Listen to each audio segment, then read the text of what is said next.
Bismillahirrahmanirrahim.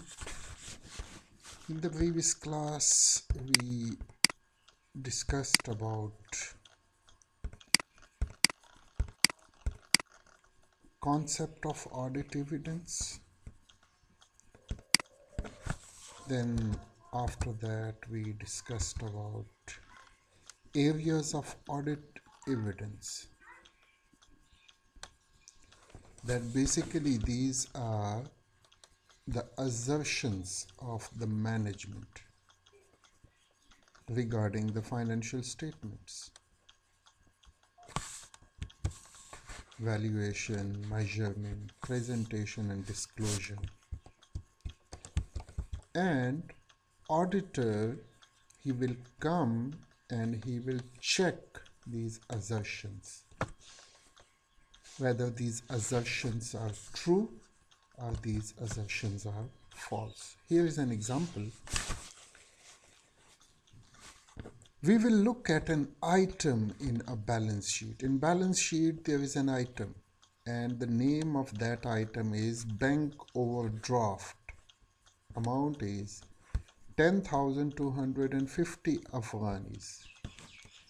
In reporting this item in the balance sheet, the directors are making these statements. These are basically the assertions of the directors. These are basically the statement of the management or the statement of the board of directors.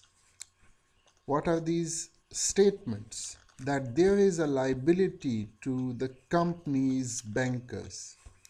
Bank overdraft, it is basically a liability on the company from their bankers. So the first statement is that there is a liability to the company's banker. Number B is that at the balance sheet date, this liability was 10,250. The date on which this balance sheet is prepared, on this date, the amount of that liability, it was 10,250. This is another statement of the management that this amount is agreed by bank. And this overdraft, it is basically agreed by the bank. The bank allows the company that you can withdraw money above your deposited money. You know about bank overdraft? That bank overdraft is basically, suppose this is your bank account. In this bank account, your deposited money, it is $100,000. But you are allowed that you can withdraw money up to $1,20,000. Bank allowed you that you can withdraw 20,000 above your deposited money. So this 20,000 which is allowed to you, that will be the limit of the overdraft. But you withdrawn 10,000, what is the amount? 10,250. So it means that the bank allowed you to withdraw 20,000 extra money above your deposited money. Your deposited money is 1 lakh, but you want to withdraw 1,20,000. You can withdraw 1,20,000, but you used only $10,250 as an overdraft. So this is called bank overdraft.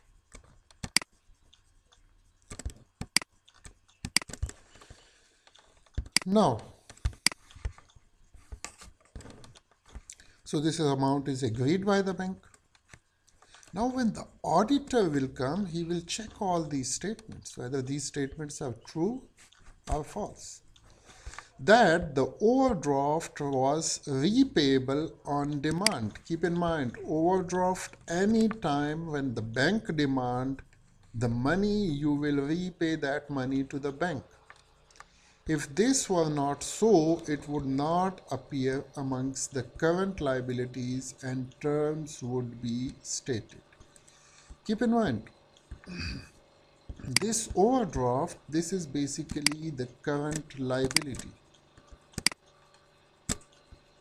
And here it is mentioned that it will be repayable on demand. On demand means any time when the bank demand that money, you will repay this liability. That's why it is written as a current liability, because anytime bank demands that money, you will repay that money. So that's why it is written as a current liability. The next statement is that the overdraft was not secured. The management also states that this overdraft is not secured. Secured means it is not backed by any guarantee.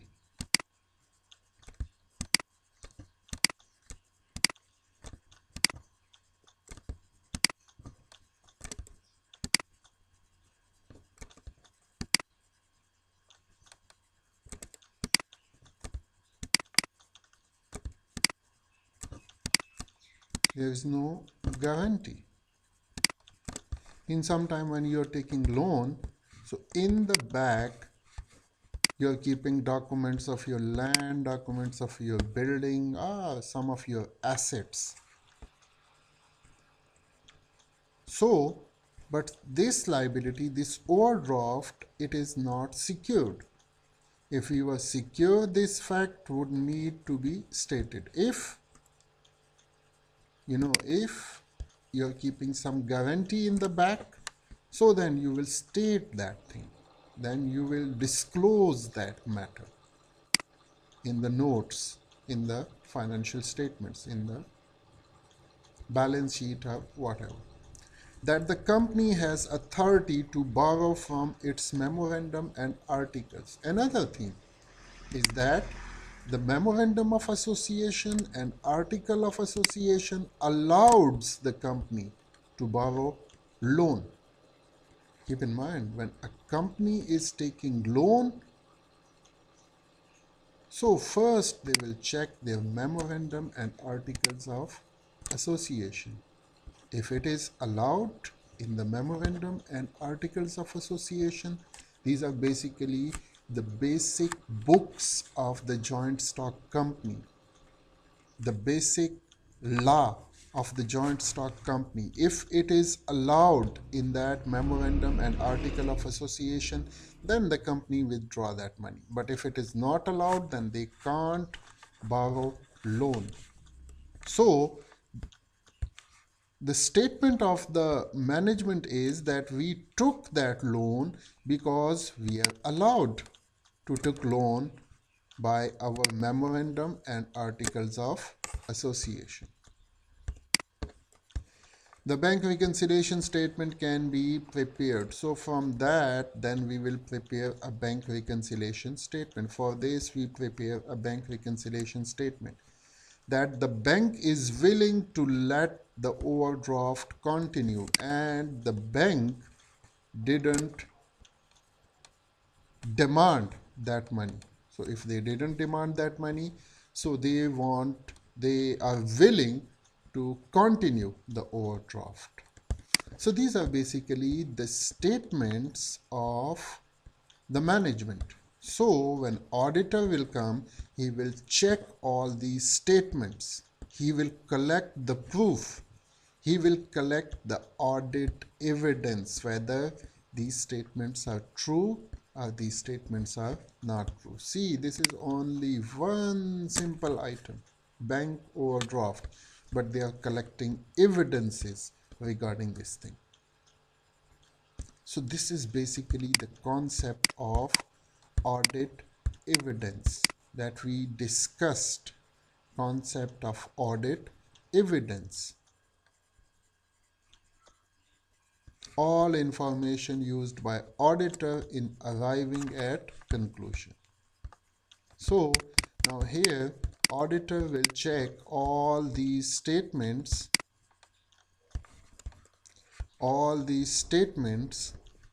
that whether the management, whatever the management is telling, it is true or it is not true.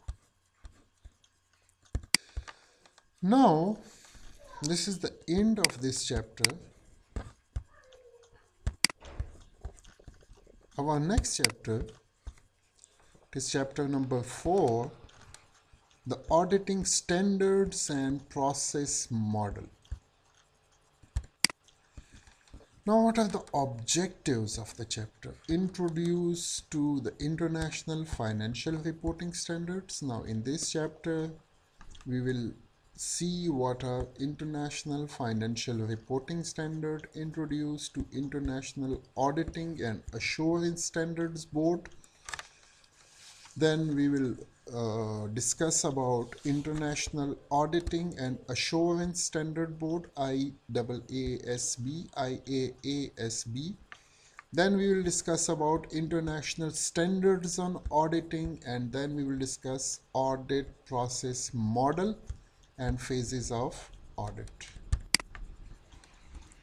Now, international standards. International standards. Two standards: accounting standards and auditing standards. Since we are talking about accounting and finance, so here we have two standards. One is accounting standard and one is auditing standards. Then in accounting standard, we have IFRS, International Financial Reporting Standards. We have IAS, International Accounting Standards. This is the old one and this is the new one. GAAP, Generally Accepted Accounting Principles. Then in auditing standard, we have ISAs, International Standards of Auditing, and then we have the second one, IAPS. We'll discuss about these things. Main goal of standards. Why we are keeping standards? What is the reason for keeping the standards? The provision of global framework for how public companies prepare and disclose their financial statements. Now, if you are keeping standards all over the world, we are using same standards, so it will be helpful to all the companies, all the joint stock companies, because joint stock companies, their business is all over the world. So in different countries they are working.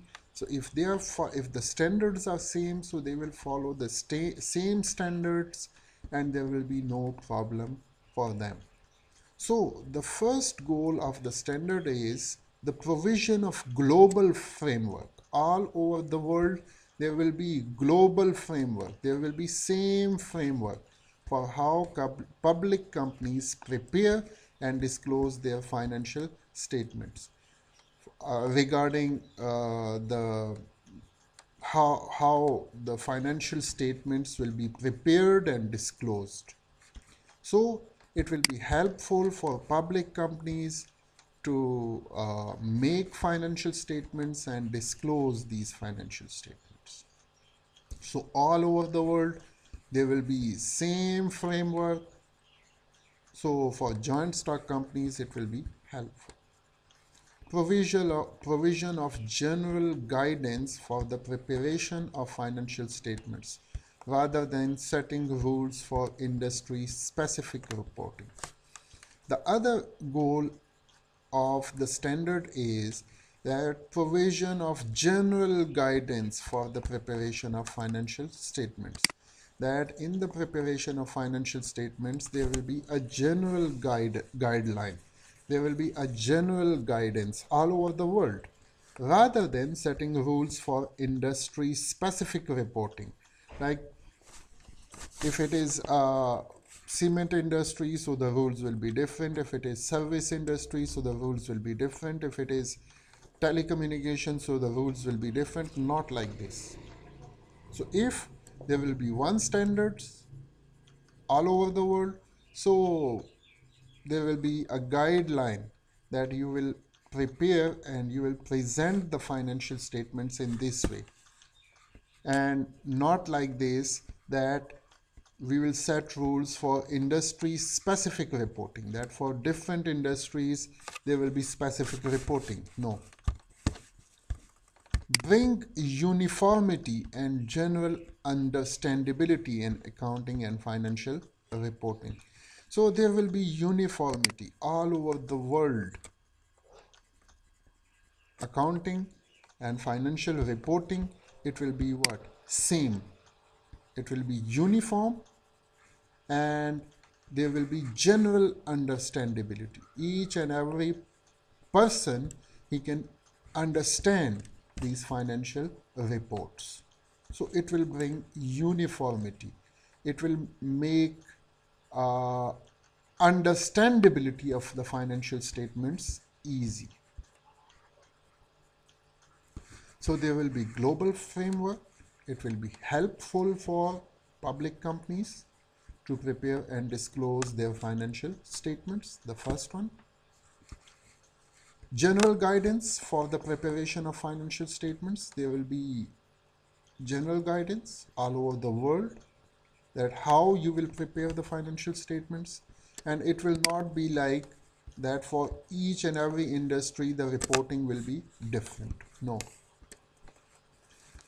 Uniformity, there will be uniformity and general understandability. All over the world, the financial statements, the preparation and reporting of financial statements, it will be uniform, and there will be general understandability. All over the world, if someone is studying a financial statement, a financial report, so he can easily understand. International accounting and financial reporting standards. We can divide it into three categories: IFRS, International Financial Reporting Standards; IAS, International Accounting Standards; and GAAP, Generally Accepted Accounting Principles. We already discussed about this. Now, what is IFRS, International Financial Reporting Standards? International Financial Reporting Standards is a set of accounting standards developed by an independent non-profit organization called the International Accounting Standard Board. Basically, the International Financial Reporting Standards are developed by this institute, International Accounting Standard Board. This is an independent and not-for-profit organization. This is non-profit organization. Their aim is not to make profit. Their aim is to bring uniformity in financial reporting all over the world. So IFRS, International Financial Reporting Standards, it is developed by this non-profit and independent organization, and the name of this organization is International Accounting Standard Board. International Financial Reporting Standards are a set of international accounting standards.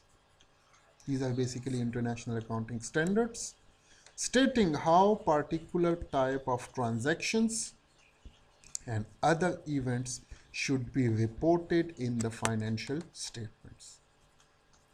And this International Financial Reporting Standard is regarding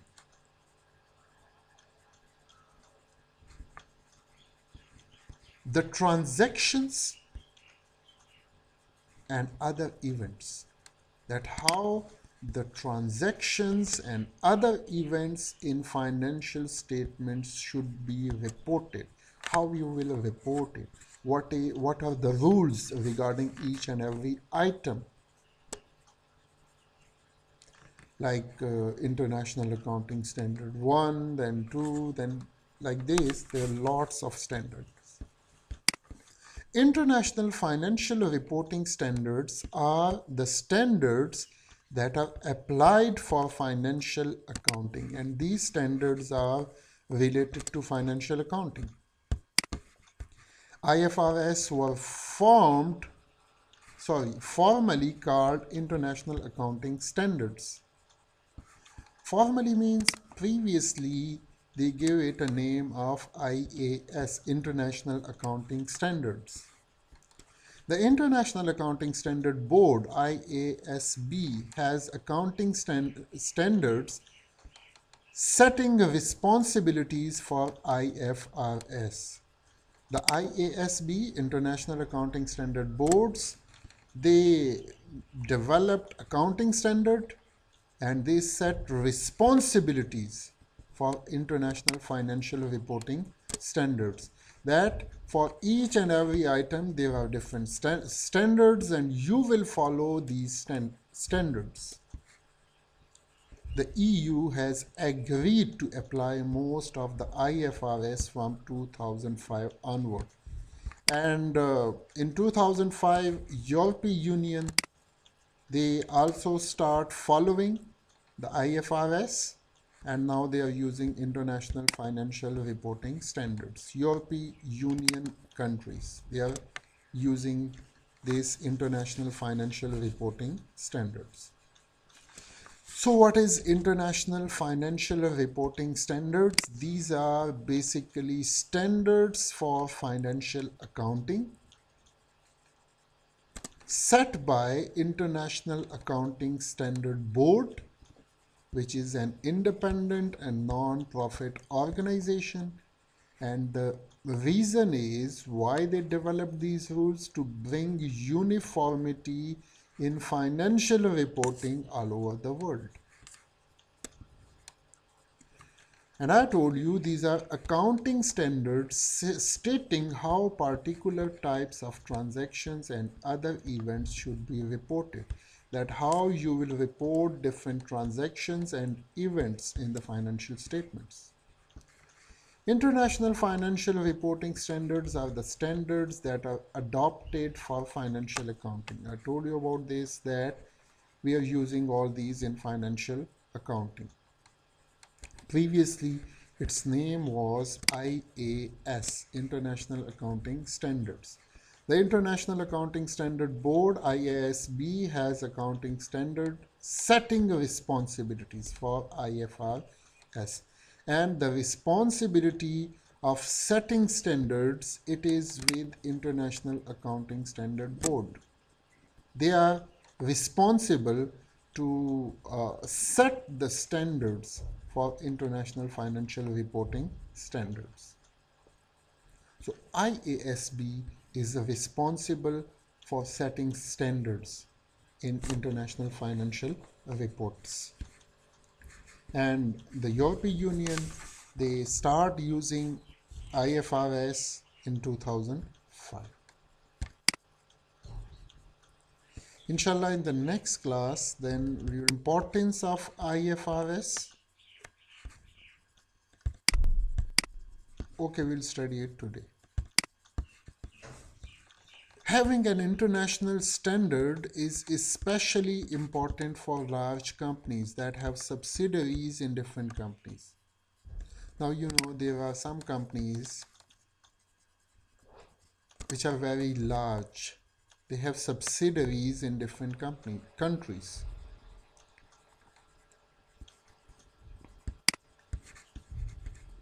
This is a company. Its head office is in New York, but they have branches in different other countries. All over the world, they have different branches. These branches will be called subsidiary companies. This will be parent company and these will be subsidiary companies. So now having an international standards is especially important for large companies. For large companies, it is very important that have subsidiaries in different companies, and these large companies, they have subsidiaries in different companies. Adopting a single set of worldwide standards will simplify accounting procedures by allowing a company to use one reporting language throughout. Now, suppose in this country, if there is no uniformity, in this country there are different rules regarding financial reporting. In this country different, in this country different, in this country different, in this country different. So it will be difficult for this parent company to report financial reports in different countries. But if it is uniform, it is same rules, so it will be easy for this parent company to make the financial reports easily. So they can make the financial reports easily if there is uniformity all over the world. A single standard will also provide investors and auditors with cohesive views of finance. So if all over the world standards are same, so investors and auditors, they will have the same views of finances. Same report, so it will give the same meaning. Same financial reporting standards, so it will give you the same meaning. If it is investor or if it is auditor, they will get the same meaning from that international financial report or financial report. IFRS is sometimes confused with IAS. Don't confuse it. International accounting standards, which are older standards that IFRS has replaced. People are confusing these two terms. International Financial Reporting Standards and IAS, International Accounting Standards, these are two different things. IAS, it is an old standard, International Accounting Standards. Now it is replaced by International Financial Reporting Standard. For today it is enough. Inshallah, in the next class, then we will talk about International Accounting Standards, generally accepted accounting principles, and then we will discuss about international standards on auditing, ISAS and IAPS, International Auditing Practice Statements. Assalamu alaikum.